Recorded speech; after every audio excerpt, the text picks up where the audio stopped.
11.2, an estimated 11.2 million unauthorized immigrants, illegal immigrants living in the United States, according to the Pew Hispanic Center. That makes up almost 4%, 3.7% of the U.S. population. Here's a look at where they live. The darker the state, the higher the population of illegal immigrants. And just for a little context, let's look at this. There are 72% of the foreign-born people living in the United States are here legally, 28%, the 11.2 million, 28% illegally in this country. Now, whether many of these folks, those here illegally, should be granted legal status is a big dividing line at the moment in the Republican presidential race. Newt Gingrich says yes. Michelle Bachmann calls that misguided amnesty. Does it matter if someone who crossed illegally has been here 20 days or 20 years?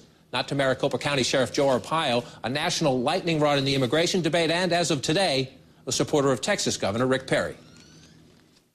What difference is it? You're here illegally, you're here illegally. If you don't like it, then have the Congress or someone in the states change the law. That's all I have to say about it. Now, your first reflex is to assume tough talk like that would carry the day in today's Republican Party. After all, John McCain's talk of a path to citizenship nearly derailed his bid for the GOP nomination 4 years ago, and the party moved even more to the right in the Tea Party sweep of 2010. But is there actually more of a shift back toward the middle on immigration among the leading Republican contenders? On Capitol Hill tonight, Republican Congressman Brian Bilbray of California, and in St. Louis, CNN contributor Dana Lash. Congressman Bilbray, let me start with that basic premise. If you have Newt Gingrich, who has gone from nowhere to the top of the national polls, saying not citizenship, but legal status for those who broke the law when they first entered the country, but at any time since then have been law-abiding, perhaps they have children, perhaps they've been paying taxes in America, that they should be able to have a process to stay, do you consider that amnesty? Yeah, I do, and I do because I was born and raised on the border. There were two houses between my childhood home and the border. I'm one of the few members of Congress that have seen what happens along the border when people from Georgia or somewhere else that don't understand what's going on with the immigration issue don't take the time to go to Latin America and talk to people who are considering coming here illegally. They don't understand that talking about amnesty to reduce illegal immigration is about as logical as somebody saying, let's drill a hole in the bottom of a boat to let the water out. You're going to cause a whole new wave of illegal immigration by sending the wrong signals around the world and not taking care of the real source of the problem. That's illegal employers. The employers are the ones who create illegal workers. But so Dana Lash, to you on this one, if Congressman Bilbray's position is the position of grassroots conservatives, and that hasn't changed since 2008, how did Newt Gingrich go from zero to the top of the national pack when he has been very consistent in explaining his views on this issue and he is not backing down? Well, I think, number one, because he's not Mitt Romney.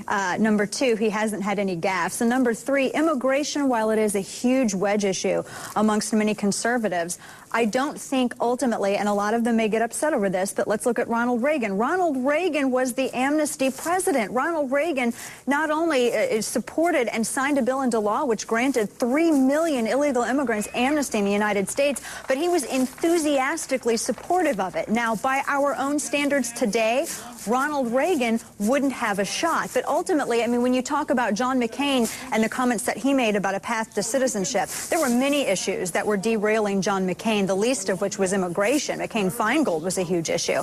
But ultimately, I think immigration isn't going to be as high up on the list as opposed to compared to some of the other financial concerns.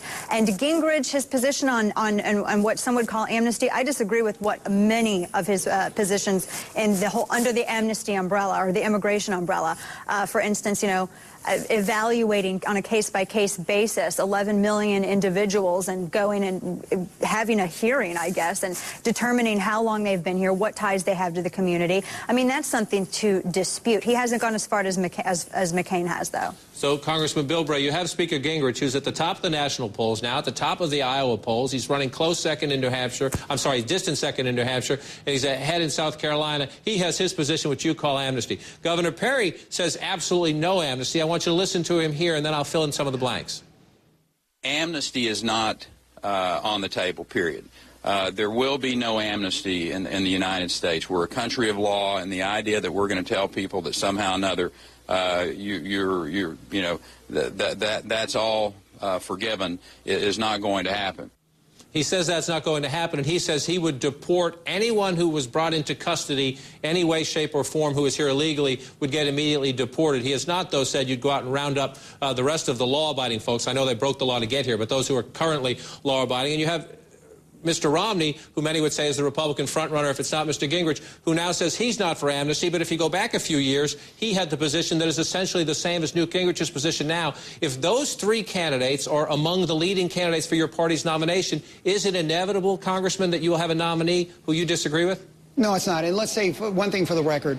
Ronald Reagan recognized that amnesty could only be used once, that if you use it more than once, your credibility of enforcing your law is lost. And the fact is that when Perry talks about anybody illegal should be sent out of the country, this is a governor who signed a bill that says if you're illegally in the state of Texas, you get college grants. You actually get subsidized to go to school to get a job that's illegal in the country. So Perry's kind of trying to cover himself on this one. And look, Newt goes a lot of different ways. He's a personal friend. But the fact is, you just got to look at the fact that what you're talking about is not what you may want to do sometime in the future, but sending a signal around the world that the candidate for president, or worse, the president himself, has announced that if you break the law, come into the country illegal, if you risk your life and be one of those, or be one of those 600 who die along the border trying to come in the country illegal, we will reward you if you come in here. And this is a concept that looks like it's compassion, but this is like opening a candy store in the middle of a freeway. While children are being killed on the road, you'd say, I don't understand how this happened. Everyone who's given a job and any elected official who's announcing to the world that Washington and the federal government is going to reward illegal immigration are part and parcel to the problem of sending a clear and defined message. And even Gingrich will say, our problem is that we've sent messages in the past, and that's enticed people to come here and be here illegally. Well, Newt, I don't care who you are, quit sending the mixed message that we are going to somehow reward or accommodate you if you broke the law, while there are those waiting patiently to play by the rules, waiting to come into this country legally. Dana's going to be with us later in the program. We'll continue part of this conversation then. Congressman Bilbray, I appreciate your coming in tonight. We'll watch as this one plays out.